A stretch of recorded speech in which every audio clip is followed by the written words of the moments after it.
Keshavananda Bharati versus state of Kerala 1973 का case है। जब भी कोई लॉ स्टूडेंट लॉ स्कूल में एडमिशन लेता है यूनिवर्सिटी में, तो टीचर्स से सीनियर्स से ये केस का नाम ज़रूर सुनने को मिलता है कि तुमको पता है केशवानंद भारती केस में क्या हुआ है। केशवानंद भारती केस में सबसे ज़्यादा लंबा चलने वाला जजमेंट आया था। 703 पेजेस का जजमेंट आया, और ये जजमेंट देने में 70 से भी ज़्यादा कॉन्स्टिट्यूशन अलग अलग देशों का कंपेयर किया गया था। शंकरी प्रसाद का केस हुआ एक, जो हुआ था 1951 में। जजमेंट में कोर्ट ने कहा कि पार्लियामेंट के पास पूरी पावर है कॉन्स्टिट्यूशन में फंडामेंटल राइट को अमेंड करने का अंडर आर्टिकल 368। ये था शंकरी प्रसाद के केस में। उसके 16 साल बाद गोरखनाथ केस एक आया, जिसमें कि कोर्ट ने अपने ही डिसीजन को बदलते हुए कहा कि पार्लियामेंट नहीं फंडामेंटल राइट्स को हनन कर सकती है, किसी भी फंडामेंटल राइट को अमेंड नहीं कर सकती है। इसके बाद पार्लियामेंट ने 24th अमेंडमेंट लाया, जिसमें यह कहा गया कि पार्लियामेंट के पास पूरी पावर है फंडामेंटल राइट्स और कॉन्स्टिट्यूशन में कहीं भी अमेंड करने की। Hello and welcome you all in law समझो क्लासेस। मैं हूं आपका दोस्त मयंक राज, और आज हम लोग देख रहे हैं केशवानंद भारती केस। अब इसकी बैकग्राउंड पे चलते हैं। इंडिपेंडेंट मिलने के बाद लोगों ने अपने एरिया को सोशल और इकोनॉमिकल कंडीशन देखा, तो उन्होंने यह पाया कि वो ठीक नहीं है। वेल्दी व्यक्ति वेल्दी बनते जा रहे हैं और अमीर बनते जा रहे हैं, उनके पास ज़्यादा पावर है। गरीब और गरीब बनते जा रहा है। तो उन्होंने देखा कि इक्वालिटी हमारा राइट है और वो अनइवनली बटा हुआ है हमारे सोसाइटी में। तो केरला गवर्नमेंट ने एक डिसीजन लिया। उन्होंने लैंड रिफॉर्म एक्ट 1963 लेके आया, जिसने लैंड एक्वायरेशन पे रिस्ट्रिक्शन लगाया कि अब कोई भी ज़्यादा लैंड नहीं रख सकता है। इसको प्रॉपर्टी राइट्स पे भी काफ़ी रिस्ट्रिक्शन लगा इसके कारण। तो इस एक्ट के यूज़ करते हुए कासबगढ़ डिस्ट्रिक्ट में अदनीर मठ के लैंड को एक्वायर कर लिया गया, जिसके कारण वहाँ मठ के इकोनॉमिक कंडीशन काफ़ी ख़राब हो गई। वहाँ के दिनचर्या में लगने वाले सामानों की भी पूर्ति नहीं हो पा रही थी। तो वहाँ के हेड केशवानंद भारती जी ने कोर्ट में एक रिट पिटीशन जाहिर किया। उनका केस लड़ रहे थे नाना भाई पालकीवाला। अब 2 केस हो गए, 2 पक्ष आ गए केस कोर्ट में, एक पिटिशनर और एक रिस्पोंडेंट।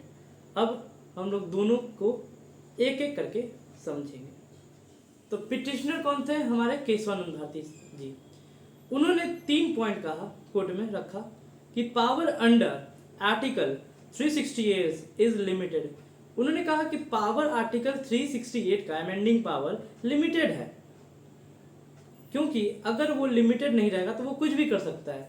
दूसरा उनका था कि fundamental right protect for citizen, protection के लिए बनाया गया है फंडामेंटल राइट सिटीजन का, उसका हनन नहीं किया जा सकता है किसी की भी तरह।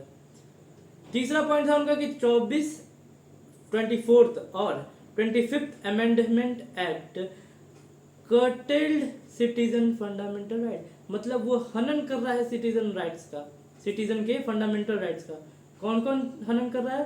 तो 24th अमेंडमेंट और 25th अमेंडमेंट। ये 3 पॉइंट केशवानंद भारती जी ने रखा। अब रिस्पोंडेंट ने क्या रखा? पार्लियामेंट ने कहा कि parliament has unlimited and absolute power to amend constitution. उनका ये तर्क था कि अगर हमारे पास एब्सोल्यूट पावर नहीं होगा तो फ्यूचर में आने वाले कोई भी मेजर कॉज को हम लोग डील नहीं कर पाएंगे। अब हर चीज़ के लिए जाना पड़ेगा कोर्ट में, तो ये ज़रूरी नहीं है। अगर पार्लियामेंट के पास पावर ही नहीं रहेगा तो फिर क्या फ़ायदा? दूसरा था उनका कि parliament has right to restrict on some fundamental rights, मतलब कि उनके पास पावर है, वो बोलते हैं कि मेरे पास पावर है, मैं फंडामेंटल राइट्स को, कुछ राइट्स को रिस्ट्रिक्ट कर सकता हूँ। तो इस पे जजमेंट क्या है? तो इस पे जजमेंट आया कि Golaknath versus state of Punjab case में पार्लियामेंट फंडामेंटल राइट को अमेंड नहीं कर सकता था।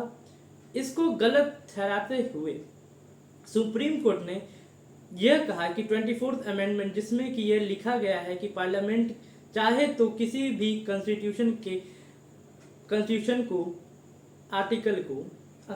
आर्टिकल को अमेंड कर सकता है, फंडामेंटल राइट्स को अमेंड कर सकता है, और उसे वैलिड कहा। और यह भी कहा कि आर्टिकल 368 यह कहता है कि पार्लियामेंट के पास पूरी पावर है, पार्लियामेंट के पास पूरी पावर है, वो चाहे तो कहीं भी कोई भी अमेंडमेंट ला सकता है, वो कोई भी रिस्ट्रिक्शन लगा सकता है। तो ये क्या हो गया, अब Golaknath versus state of Punjab में केस में कहा था कि भाई नहीं कर सकता है, पर केशवानंद भारती केस में बोला कि नहीं, अगर चाहे तो 24th अमेंडमेंट के कारण वो कर सकता है। पर अब क्वेश्चन आ रहा है कि अब 24th अमेंडमेंट में अगर बोल दिया गया है कि 24th अमेंडमेंट के कारण वो तुम जो चाहो कर सकते हो, पार्लियामेंट, कोर्ट ने ये कह दिया पार्लियामेंट को, पर रिस्ट्रिक्शन कहीं ना कहीं तो रोकना पड़ेगा, वरना फिर तो बिना लगाम का घोड़ा हो जाएगा, जैसे कि बोला जाता है बिना लगाम का घोड़ा, हाँ, फिर वो जहाँ चाहेगा वहाँ दौड़ेगा। तो कहीं ना कहीं तो रिस्ट्रिक्शन लगाना था सुप्रीम कोर्ट को। हाँ, उन सुप्रीम कोर्ट के पास तो काफ़ी दिमाग है, उन्होंने बहुत समझदारी से रिस्ट्रिक्शन लगाया। उन्होंने एग्जैक्ट कहा कि पार्लियामेंट चाहे तो रिस्ट्रिक्शन और अमेंड कहीं भी लगा सकता है, पर जब तक कि बेसिक डॉक्ट्राइन स्ट्रक्चर को हनन नहीं पहुंचता है तब तक। अगर बेसिक डॉक्ट्राइन का हनन होता है, स्ट्रक्चर पे इफेक्ट पड़ता है, तो वहां पर कोर्ट रिव्यू करेगा। 24th और 25th में भी ये कहा गया कि 9th शेड्यूल में कोई भी चीज ऐड हो जाता है तो वो लॉ में तो वो कोर्ट में नहीं जाता रिव्यू के लिए। पर इस केस के बाद सुप्रीम कोर्ट ने कहा कि अगर कोई भी पॉइंट अगर 9th शेड्यूल में ऐड किया गया है, तो अगर वो लॉ हनन कर रहा है किसी भी बेसिक स्ट्रक्चर ऑफ डॉक्ट्राइन का, तो उसका जुडिशियल रिव्यू हो सकता है, वो केस कोर्ट में आ सकता है। तो 24 अप्रैल 1973 को कोर्ट ने इंट्रोड्यूस किया था बेसिक स्ट्रक्चर ऑफ डॉक्ट्राइन, जो कि केशवानंद भारती केस में इंट्रोड्यूस हुआ है। काफ़ी इंपॉर्टेंट केस लॉ ये बनता है क्योंकि इसने इतिहास बदल दिया। आने वाले 10-15 साल ये केस एक लैंडमार्क केस की तरह हर केस में काम आया है। इसमें कम से कम 100 से ज़्यादा केसेस को साइड करके इस केसेस का जजमेंट दिया गया है। ये केस काफ़ी इंपॉर्टेंट है प्रीलिम्स के लिए भी और मेंस के लिए भी। मेंस में ज़्यादातर ये आता है, प्रीलिम्स में बहुत कम कुछ क्वेश्चन आता है कि कॉन्स्टिट्यूशन का बेसिक डॉक्ट्राइन ऑफ स्ट्रक्चर किस में ऐड किया गया है, तो वो केशवानंद भारती के केस में है। तो आज के लिए इतना ही।